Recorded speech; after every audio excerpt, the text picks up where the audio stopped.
I am Linda Deir, and this gentleman right here. I wouldn't jump to that conclusion. He is. Ray Holly pushing all the buttons and levers behind the scenes here. He's great. Okay, we always go over our sessions that we're going to have with you guys a good 15 minutes beforehand. So we've got some real good stuff to engage with you, okay, with.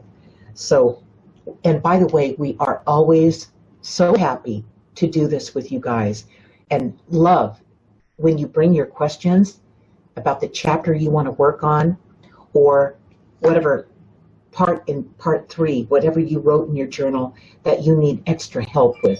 That's what we're here to help you do, all right? Get your intuitive muscles moving. Get this connection coming together, okay? This between your guides and you, okay?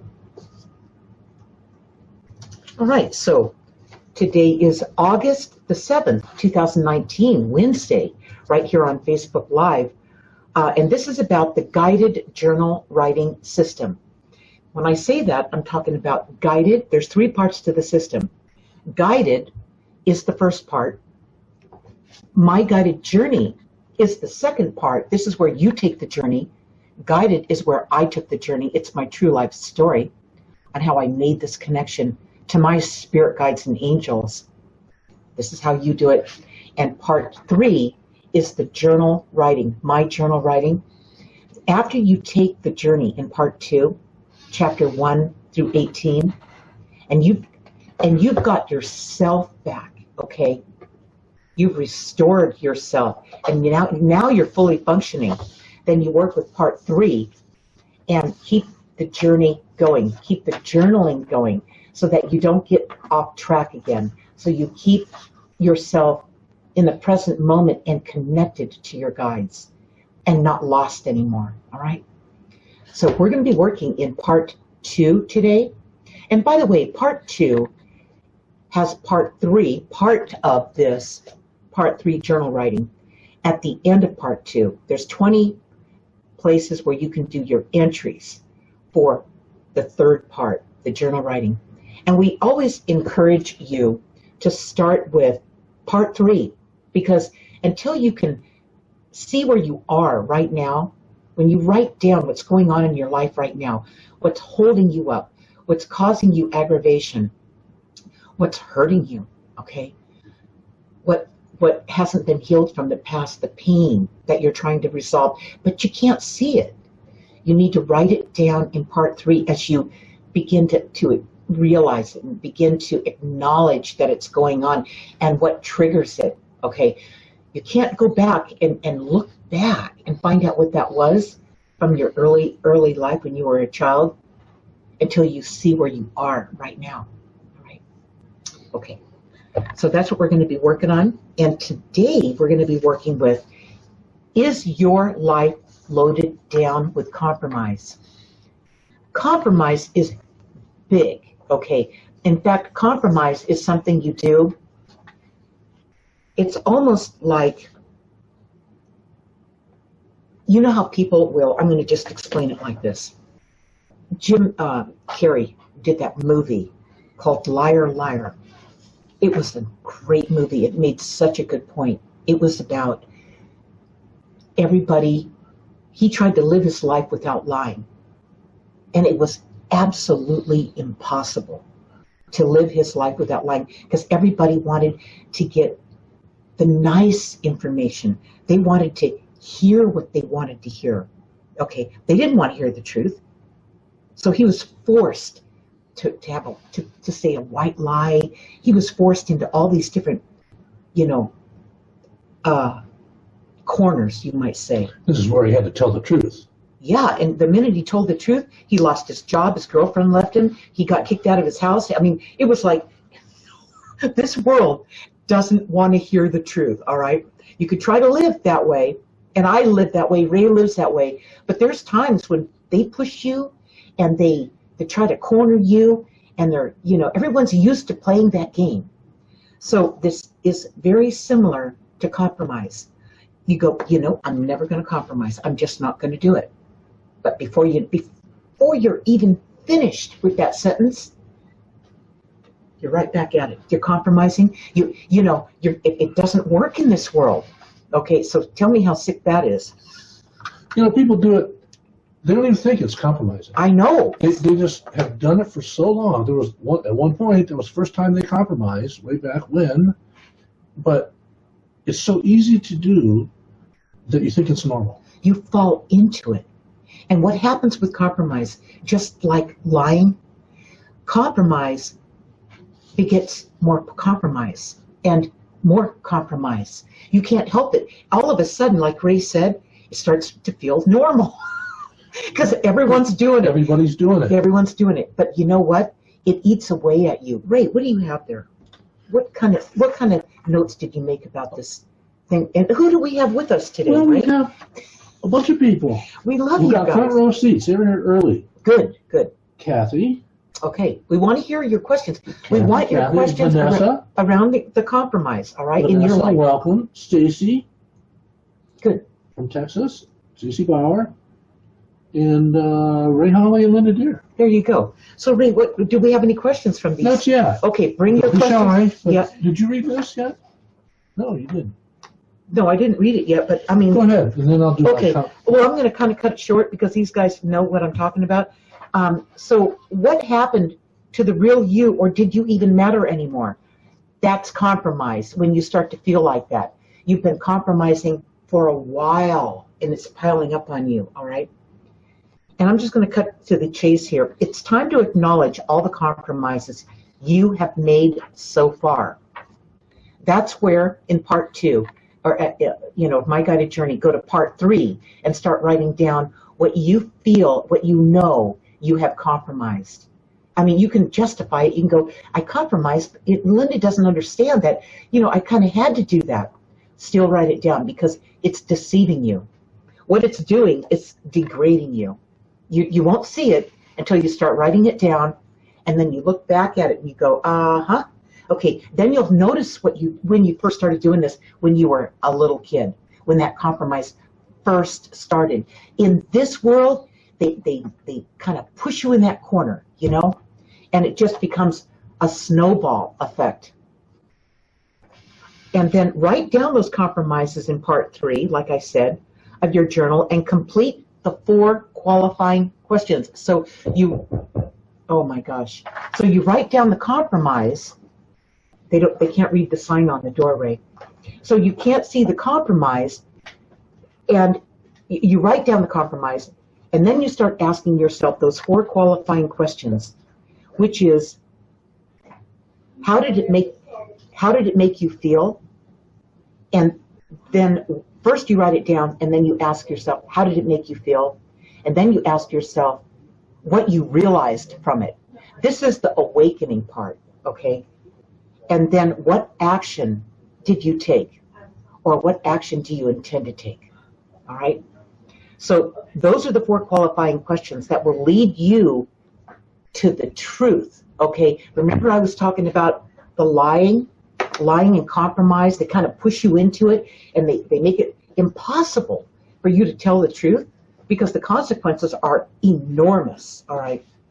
So that is the compromise, the lying. The 4 questions will lead you to that truth in spite of the way of the world, in spite of how the world tends to push you into those corners. You will see the truth once you answer those 4 qualifying questions, all right, around the compromise. Those 4 qualifying questions, by the way, is the basic format of My Guided Journey and my journal writing. And every entry, it will ask you those 4 questions because that's what's going to purge the truth out of you, okay, in spite of what the world has forced you into, all right?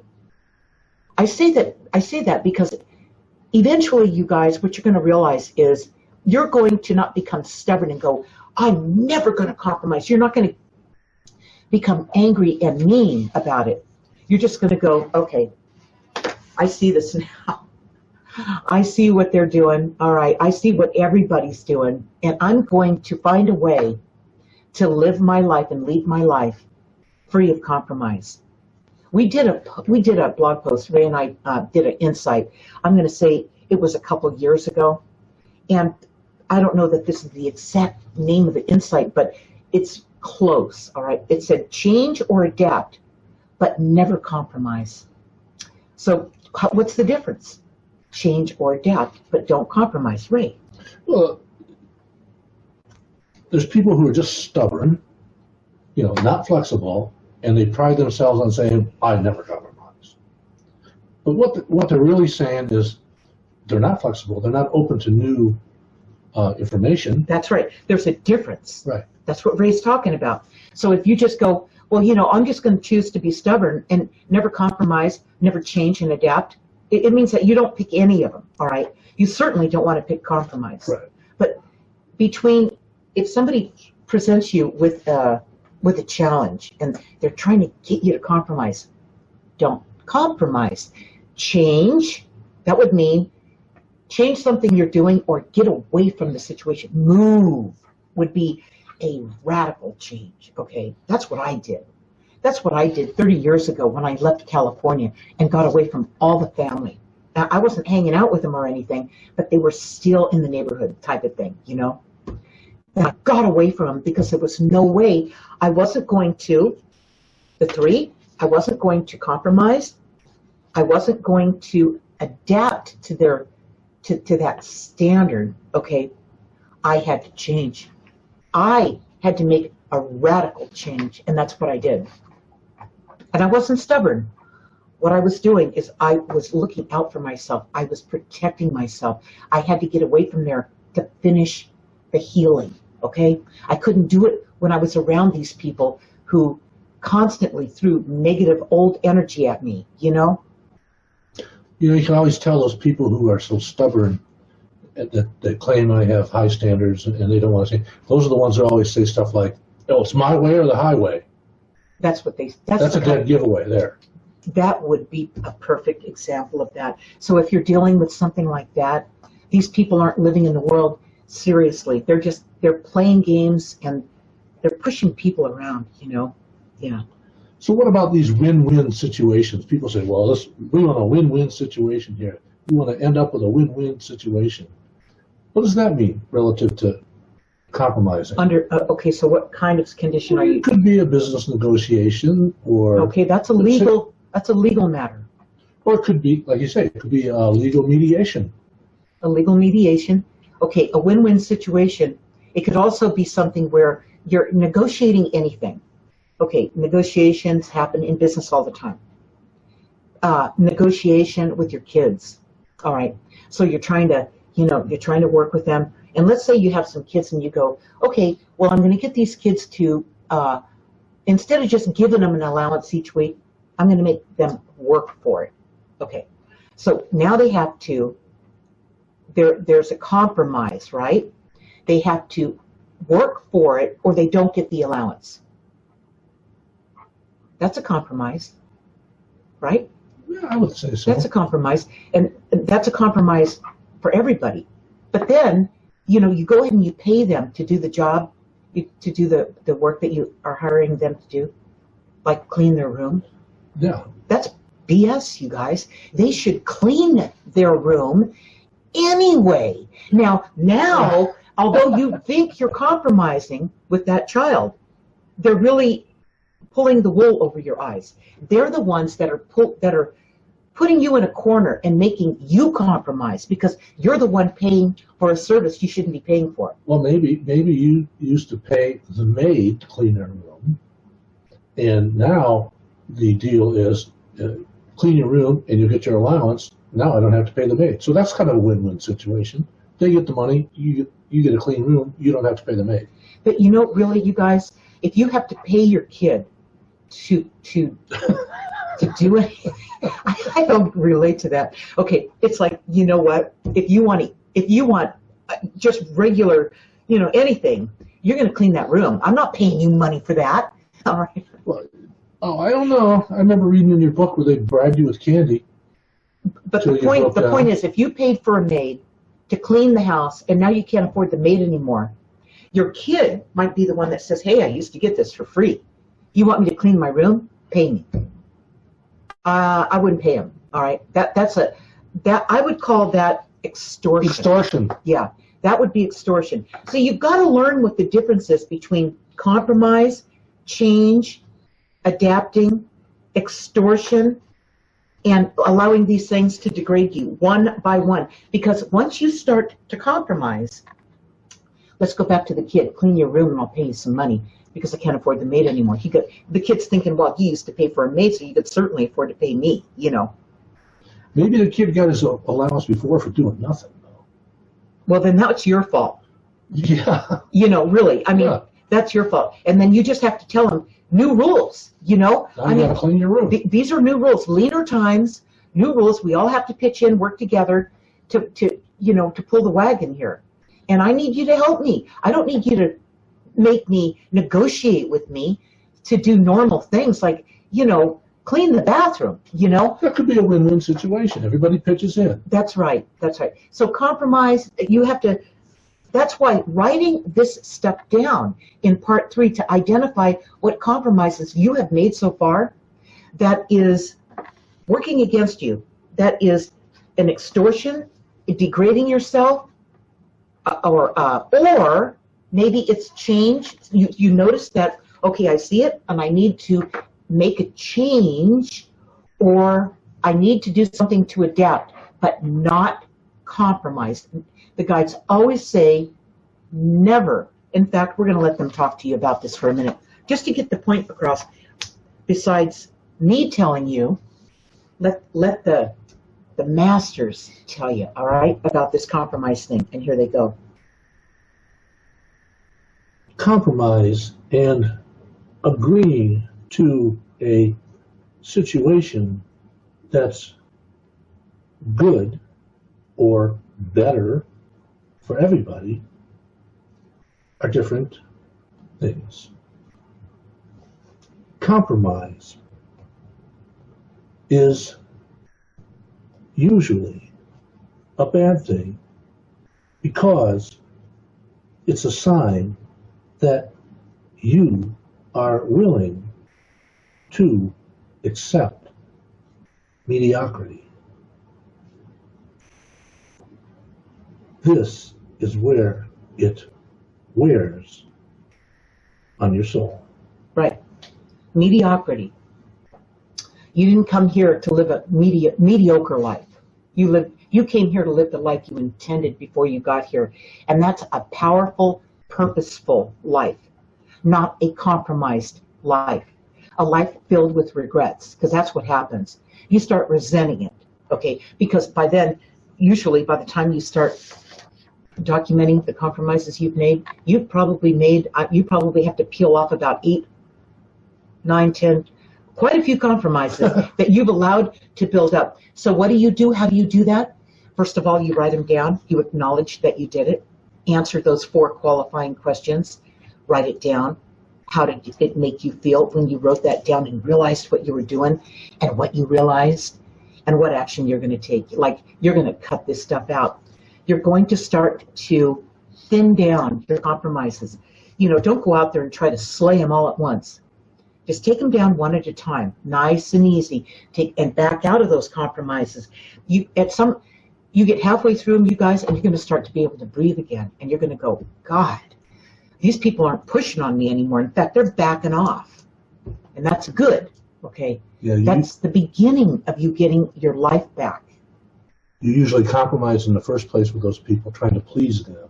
That's true. And you did that from a loving heart. Right. You did. I thought you were doing a good thing. You did. You did. But then if they just sat back and said, okay, well, I need a new phone now and I need this now. If it just turns into that, in which it does, it's called being taken advantage of. Right. Yeah. And then the regrets come in.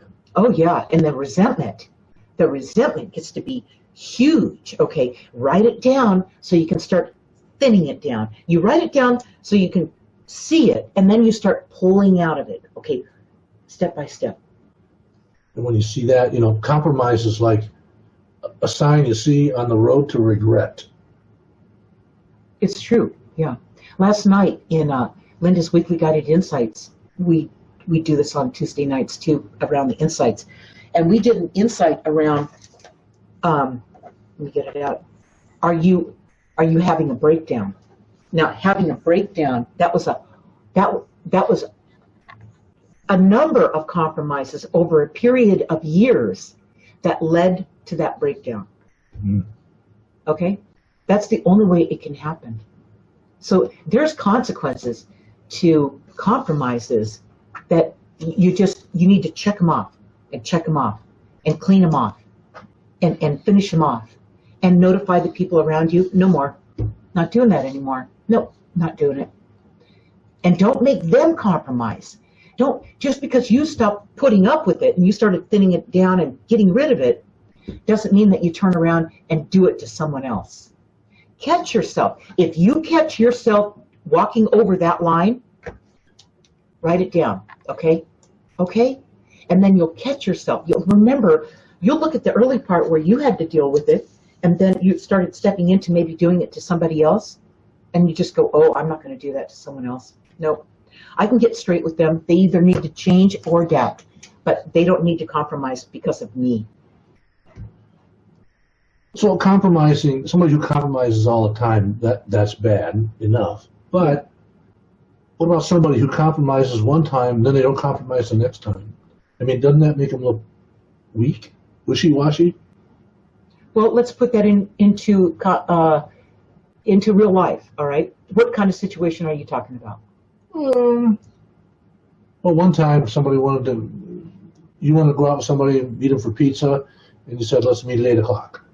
Okay? And the other person says, no, let's meet at 7:30. No, let's meet at 8 o'clock. You know? Oh, and then the next time they try to pull the same thing. Oh, no, okay, let's meet at 7:30. Well, that's what happens. Okay, let's move it into a different context. Let's say you're going out, you're going to go out with the girls and your husband or boyfriend.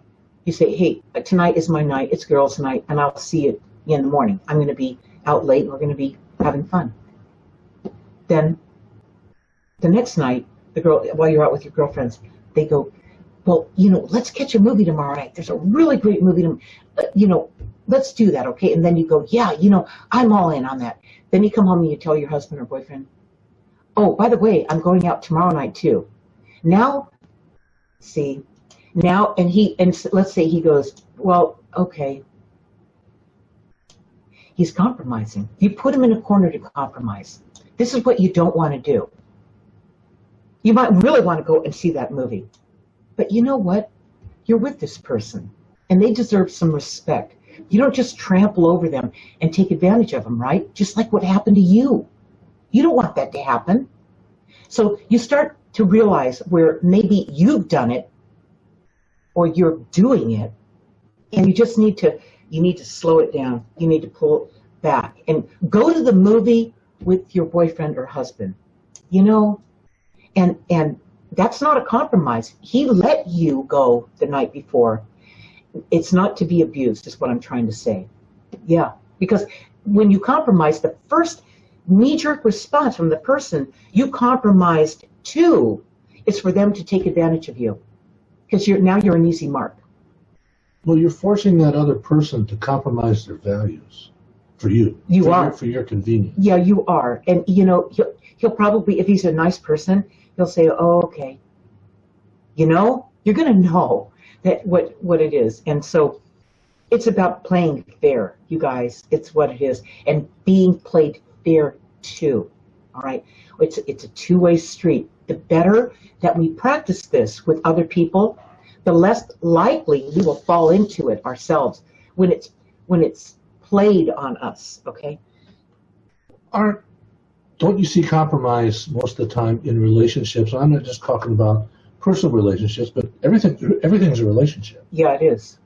You have a relationship with other people, with money, with your job, with your car, everything. You have a relationship that actually these compromises are defined by the relationship you want to have. I want to go out and have a brand new Mercedes, okay?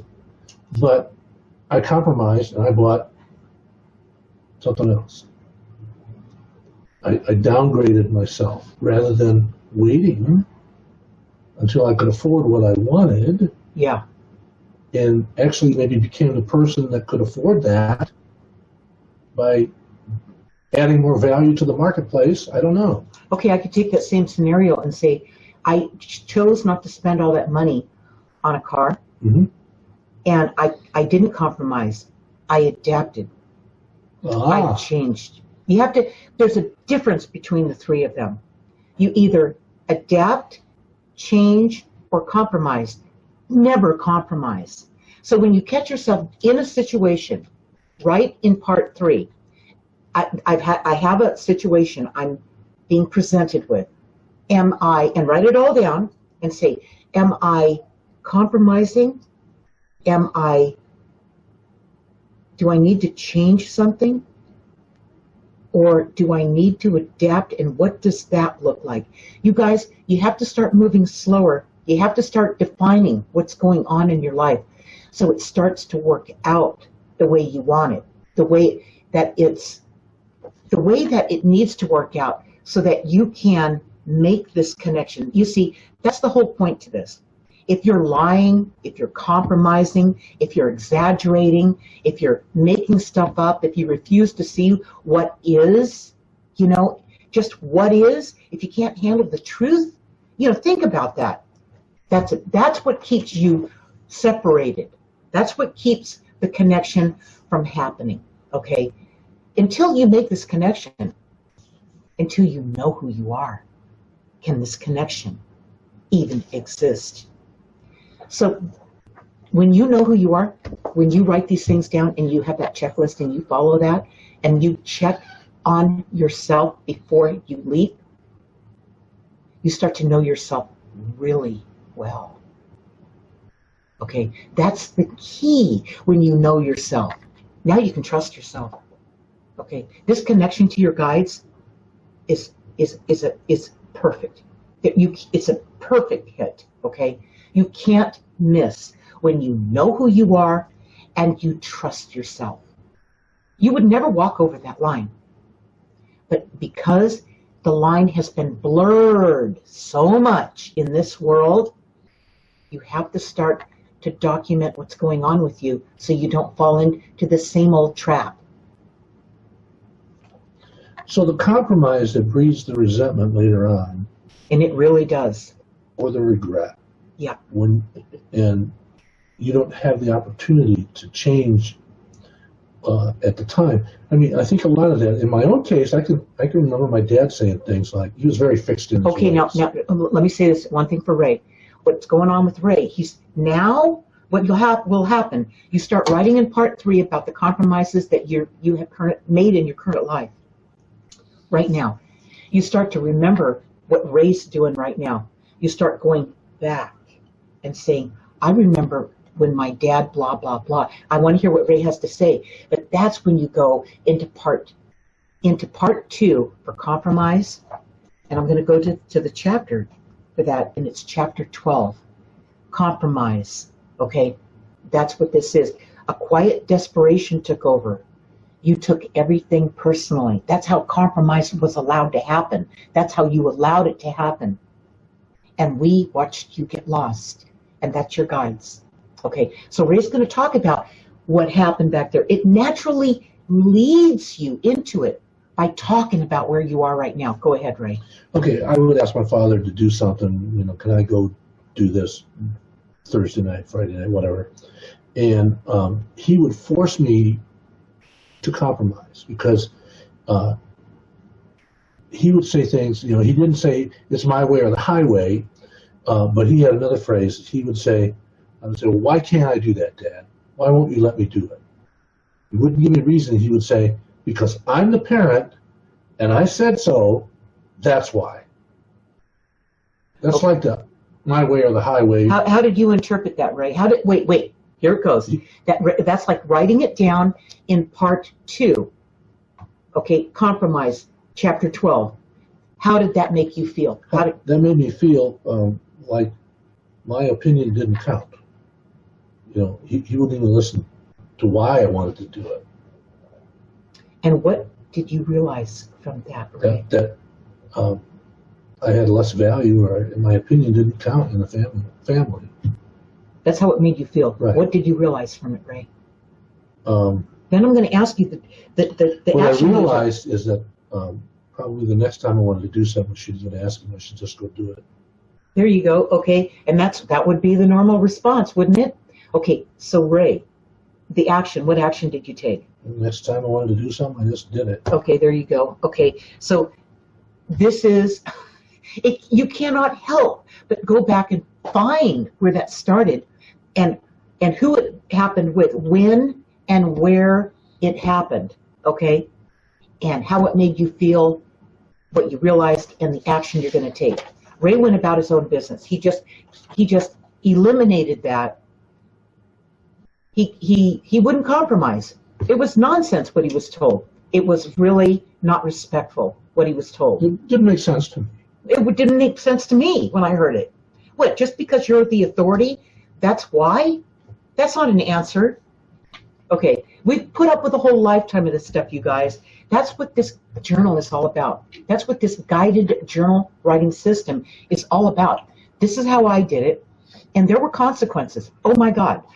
Don't expect to fill this out, find this out, and uncover the truth of it and not have consequences.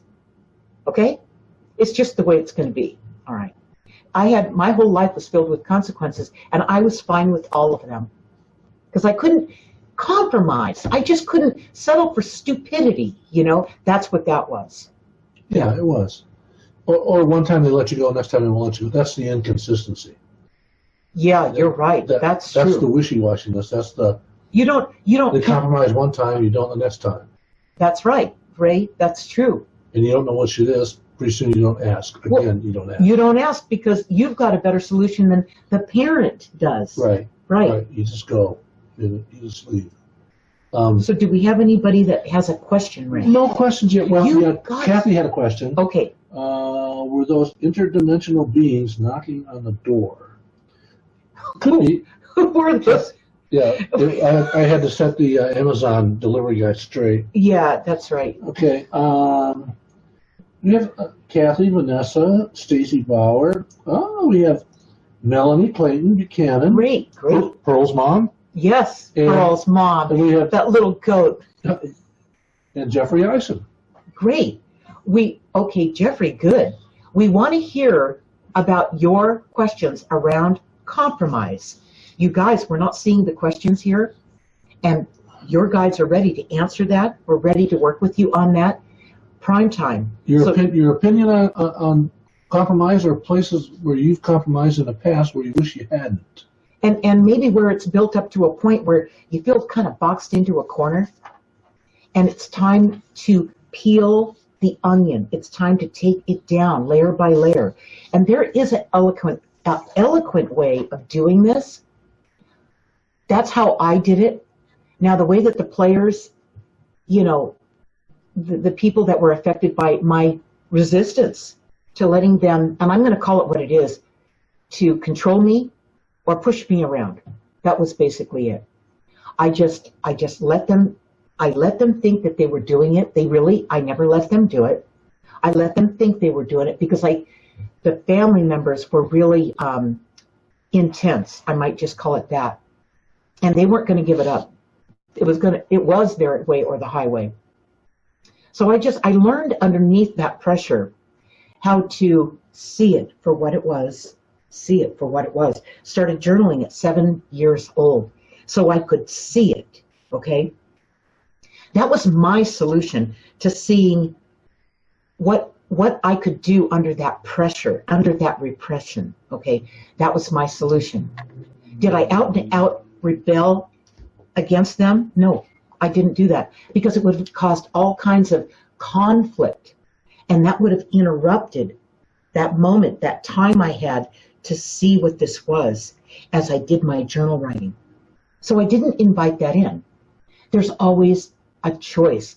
There's always a best choice, okay? We want your questions around what the best choice is for you regarding this compromise. Well, I think in your case, and in my case, I mean, certainly now, but I learned to be more on my own as a kid. I was pretty independent by the time I was 13. It's the consistency.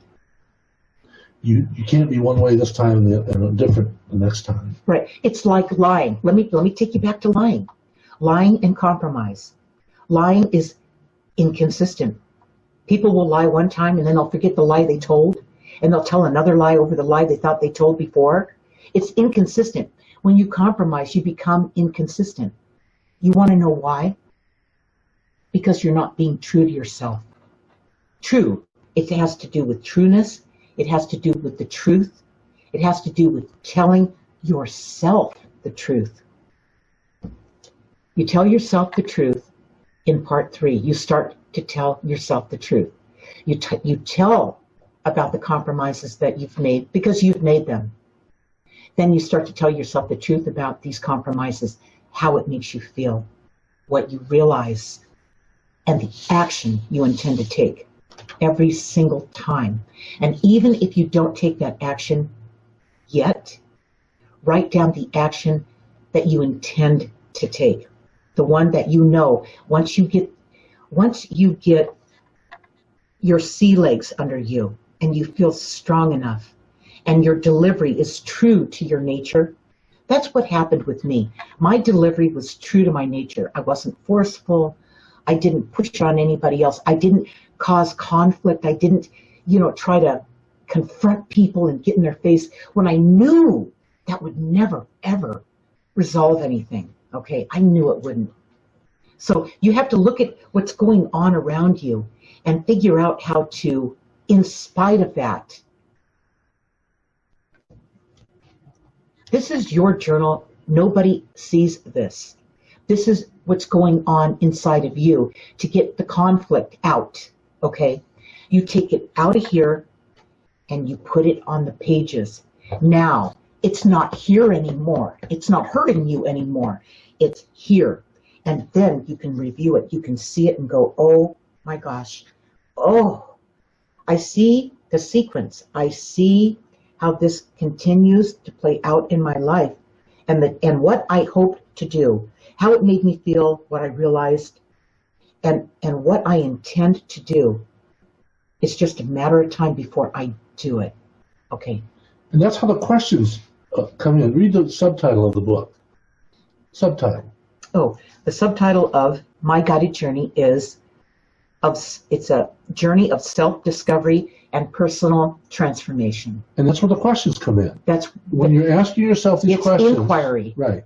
When you're asking yourself the questions, what happened? Or where am I now? What happened? What's happening right now? Or what happened back when you were 4 years old? How did it make me feel? And until you write that down, especially the things when you're a kid, until you write them down. Well, did you see what happened tonight? Ray and I were talking it out, and we were talking it out about where you are right now in your life, where everybody is. And all of a sudden, Ray remembered his dad, that incident with his dad regarding compromise. It automatically takes you back to part 2, chapter 1 through 18, to flush out where this first started. Until you see where it started, you won't be able to stop it. It's a knee-jerk reaction. You step right into it. You pounce right on it. You lie again. You compromise again. It's a knee-jerk response, okay?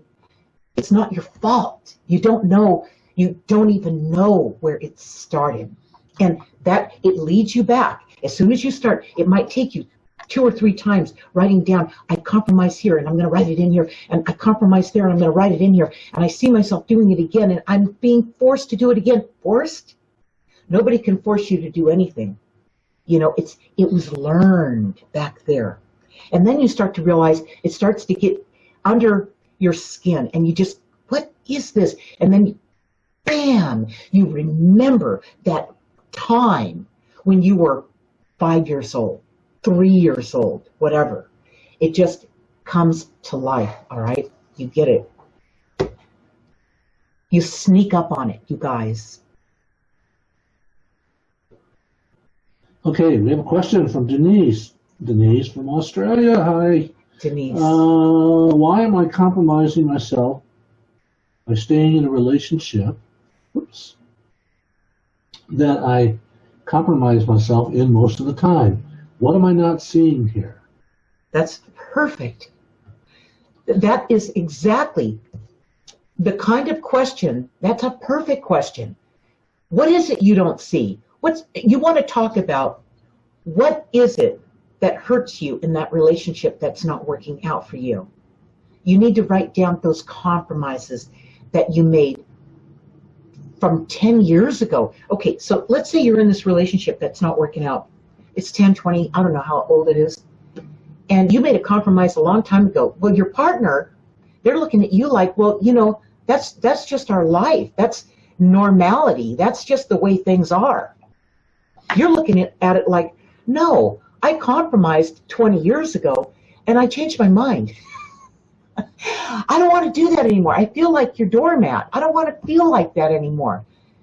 So you write it in your journal and you identify what it is and you discover when it started, and then you realize where it really started way back when you were a child. That's where the root of the problem is. And you let your significant other know that I noticed that I compromised like 20 years ago, and you just assumed this is life the way it is between us, and I changed my mind. You've got to get yourself to the point where you can change your mind and notify them. Put them on notice and let them know that you didn't know yourself then, and that's really the truth. And that's why you threw yourself under the bus, so to speak, and compromised. And it led into another one and another one and another. One of you are compromising more than the other. And the other one just expects you to do it. That's what it turns into. Well, now there's new information. You have new information. You feel differently. And now they have to adapt. Adapt or change. Right. That means adapt, and they have to back off and, realize that they were taking advantage of you, and that maybe they didn't mean to do that. You need to give them a chance, or maybe change, and that would be like, see you later. Okay?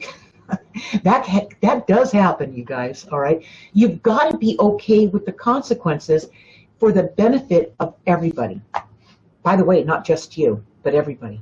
Go ahead, Ray. That's a good segue to our next question. Okay. Kathy says, my mom was very controlling. It was her way or the highway. She was one of those. I took the highway. But in taking the highway, I always lived a long distance from the family. That was the consequences of my choices to get away from their control. I know I made the right decision for herself, but sometimes she wonders if she did her daughters an injustice because they did not get to grow up around their family, cousins, and friends. That you question yourself because family, okay? We've got this real strong thing about, but it's family. I will say this, I don't know that it would have made any difference with my daughter, but I kept my daughter away from my family, but still lived in the same town, Yeah. And so in the back of her mind, she always thought, well, I have this family I'm not too sure about or know much about, but eventually what happened is my daughter moved that way. I told her what the deal was with the family. I said, this is what the reality is, and my mom's not right. She's really not right. And it's best if you stay away from her because she's not right. She's not healthy for anybody. And what did my daughter do? She went right for it. So if I had moved away from it, Kathy, if I had moved her and me away from it like I did after she grew up, I left when she was 20 because I felt like she's like, I'm okay with that now. If I had left real early on and got her away from all that influence, would it have made any difference, or would she have, like a homing pigeon, seeked it out? You'll never know. But was it the best thing? Do you really feel in your heart it was the best thing to do? Don't doubt yourself. If it was the best thing for you, then it was probably the best thing for the kids. So don't feel like, the family, is, I mean, she was stubborn and she was, defiant. Your mom is Inflexible.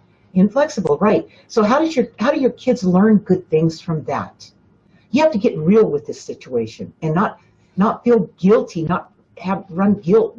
Yeah, you did the right thing. They're going to see you did the right thing by doing what you did. Now, if they're old enough now, let's say they're, I don't know, 20 or 30 years old or so, if they go, you can say, go ahead and visit the family. You'll see, and come back and tell me what you experienced. And leave it alone, just let them come back and report back.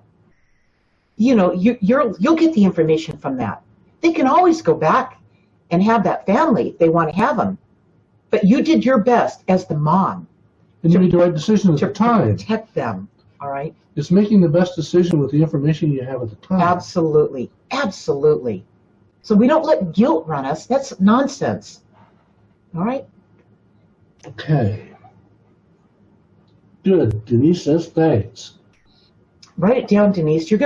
Denise, you're going to pull through this. You need to give yourself the time to do it. You need to report back to yourself. Part 3. Do the journal writing about what's going on in your life right now and peel that onion one layer at a time. I call it an onion because you're going to feel the pain, okay? This is a relationship you got yourself into. Even if the love isn't really there, the relationship is there, the promise is there. You got yourself into it. So it's the connection, you made a connection, even if it's somewhat of a, odd connection at this point, it's still there. And you have to work through it. And he has to work through it. Here's an example of that. I was married to my second husband, and I was going to leave him in 1990. He became, oh my God, he changed so much when we moved to Arizona from California.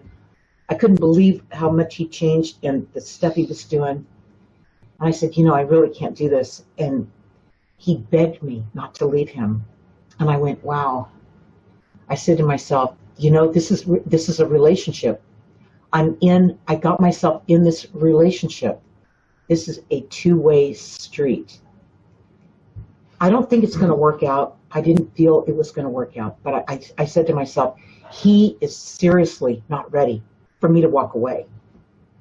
And I didn't walk away. It took another 8 years for me to walk away from that. And I don't regret it, you guys. I really don't regret it, because at that point he was well on his way. He was fine with it. It wasn't like I did something to him that debilitated him, that destroyed him, really. Okay. So it's really, you have to work that out between, what's fair and what's right and that type of thing. You keep your journal writing up and you do the right thing. The right thing isn't always the easy thing, but it's the right thing, and it's the thing that you can live with, okay? Because you did the right thing. It may have taken you longer. It usually does. So, Denise, start doing the work. Start doing the inner work. Start writing down what's going on right now between you and yourself. Nobody sees this but you. And work through that, okay? As you write in your journal, by the way, I want you guys to remember this. As you write in your journal, and when you least expect it, you're writing, all of a sudden you'll go, oh my God, I can't believe what just came through. I don't remember thinking that, but there it is on the page. You're going to see guidance bleeding through on these pages. You're going to see it. The more you do it, the more you're going to see it. Now you really have somebody on your side like you've never had before, okay? You're just going to see it. And then when you start to see that, you're going to be hooked, all right? You're going to need lots of these. You know how else it's like peeling an onion? What's that? It makes you cry. It does. Yeah.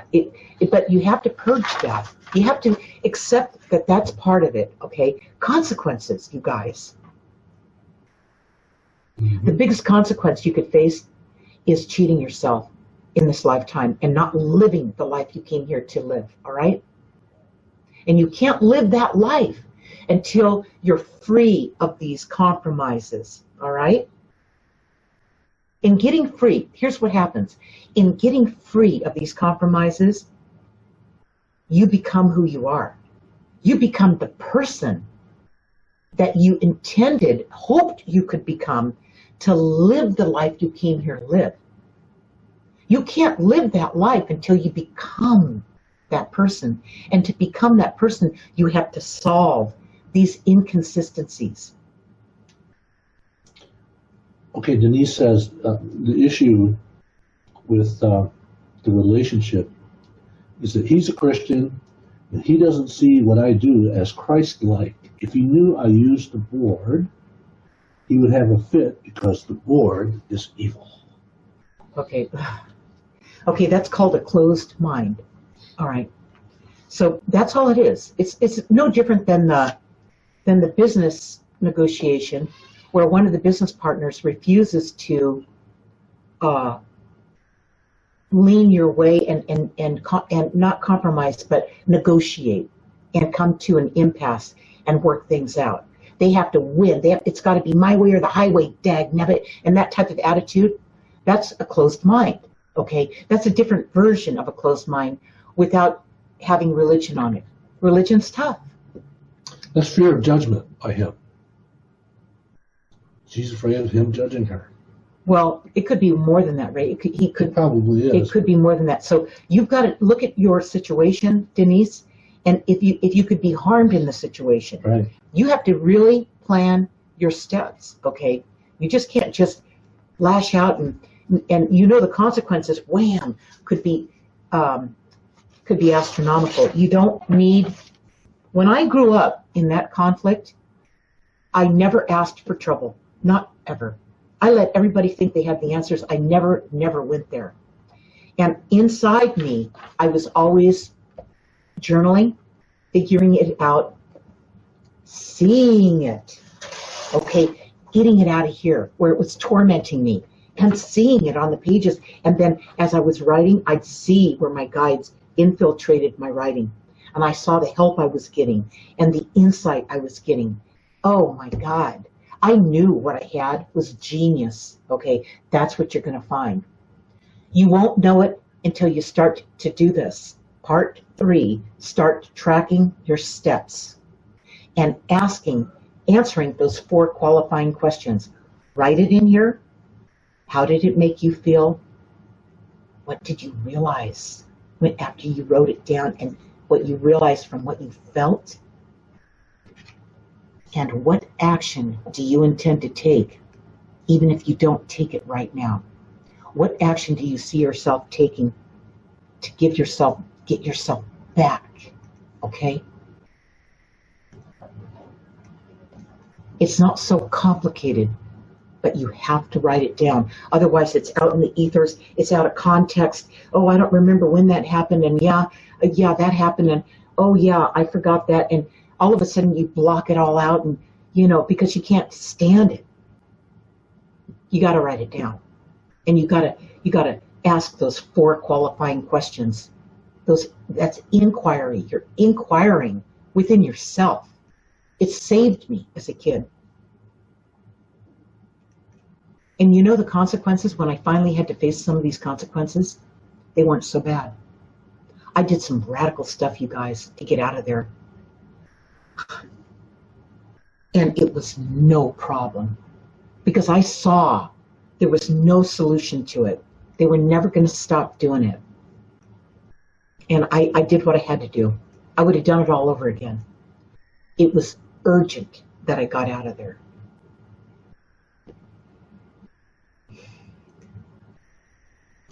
No more new questions. Okay, you guys. That was good. Yeah, that was a good Time flies when you're having fun, Yeah, isn't it? we're going to get there. You guys are going to get through this. We're going to work this out. But go to chapter 12 of My Guided Journey, part 2, chapter 12. That's compromise. And read the chapter. And then go to my website on lindadeir.com. Go to the blog.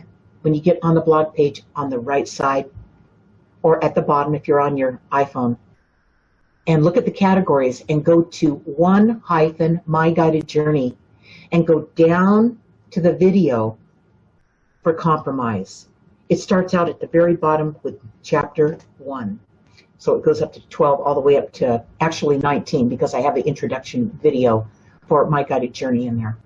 But go to chapter 12 and watch the video before you start to write in chapter 12 of part 2. Because what I do in explaining this to you guys is you have to get in the right mindset when you start writing in your journal about this, about any chapter.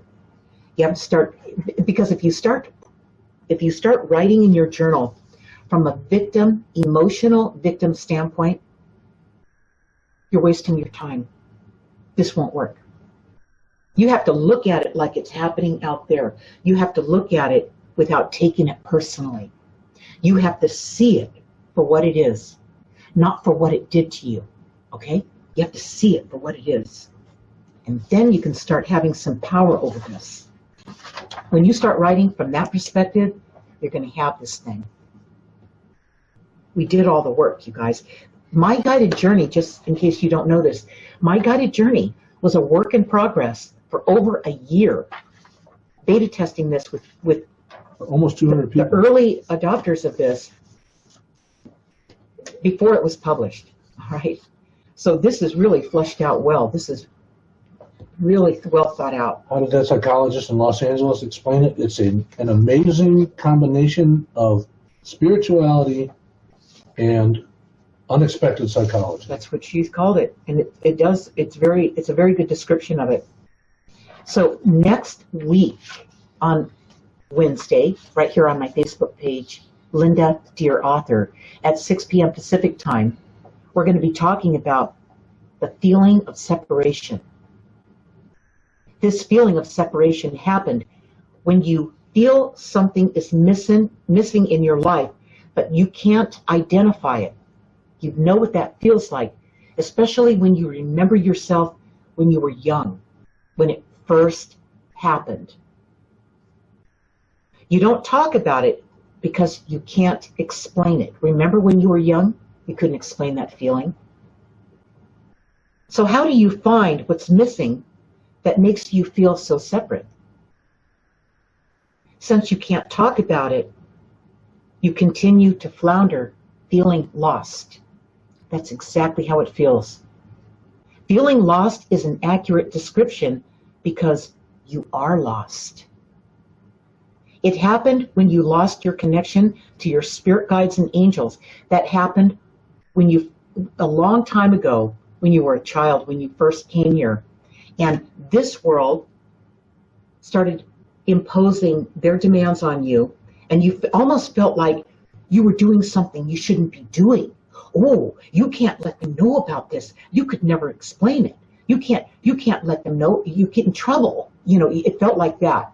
So you retreated. The real you retreated, and the other part of you in this world tried so hard to fit in and be liked and get along, and you know, all the things that get you trapped. All right. Not that you shouldn't. We're in this world. We're supposed to bring these two together and merge that and move with that, okay? But we're not supposed to just be in this world like we're lamed up, dragging a leg, disconnected from who we really are, okay? That's not what we should be doing. It happened when you lost your connection to your spirit guides and angels. You feel this way because you remember something you used to have. You wouldn't know the difference, and you wouldn't have this feeling if it was something that you felt you used to have. How could you feel that? How would that be possible if you weren't remembering something from before that you can't explain? Now, isn't that a dichotomy?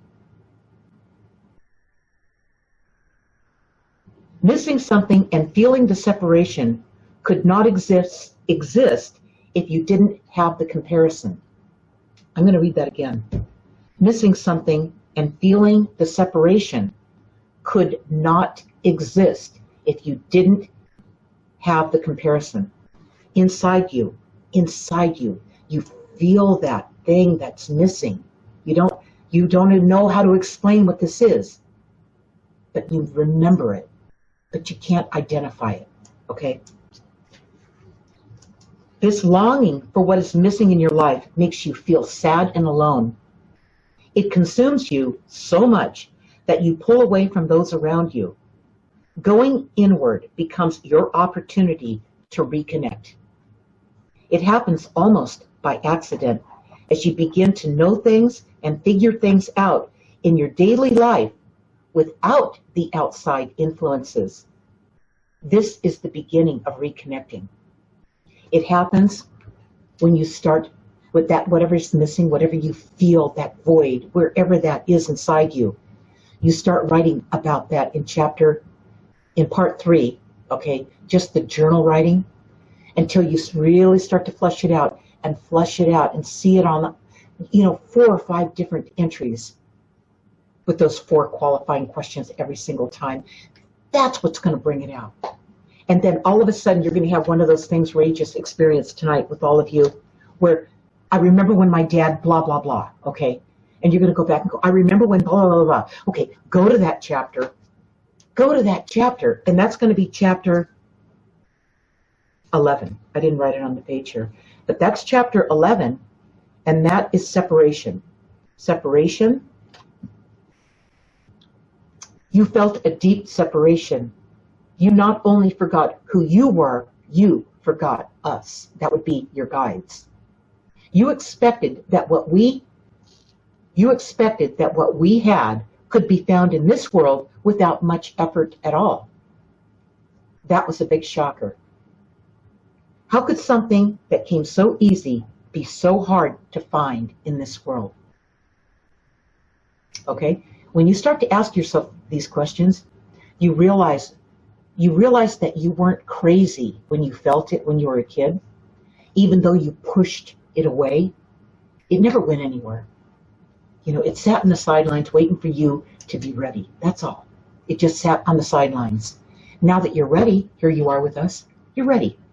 You're ready to get this. You're ready to do this. And you're ready to get yourself back. You're ready to make the connection, all right? And you're ready to live the life you intended before you got here, before you run out of runway. That's what this is all about.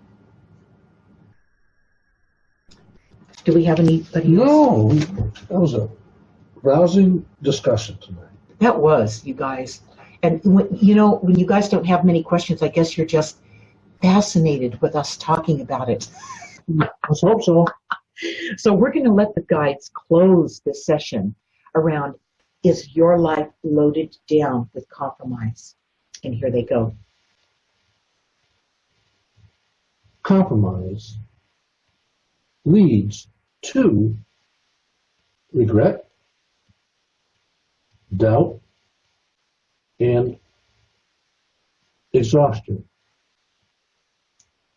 But not only can you not compromise, you can never let a need for money, love, or the need for acceptance force you to compromise. You cannot value these things more than you value yourself. That says it all. That really does say it all. What are the words I wrote down about this tonight? It goes right back to those 4 words, and I want you guys to write these down. Don't let compromise degrade yourself.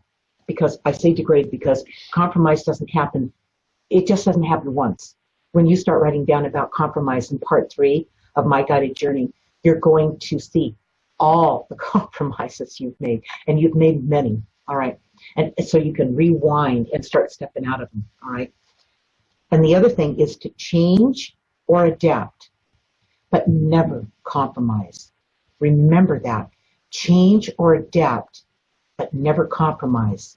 Because compromise is the equivalent of lying to yourself. What do we have there, Ray? Nope. All set. There we go, you guys. Compromise is a big one. It infiltrates just like lying does. So keep your eye on yourself and start writing that out. Get it out of here and put it on those pages, and then review what you've got.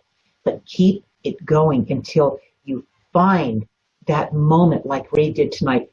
I remember when my dad, blah, blah, blah. Okay, but you're going to remember it. It's going to pull it right out of you.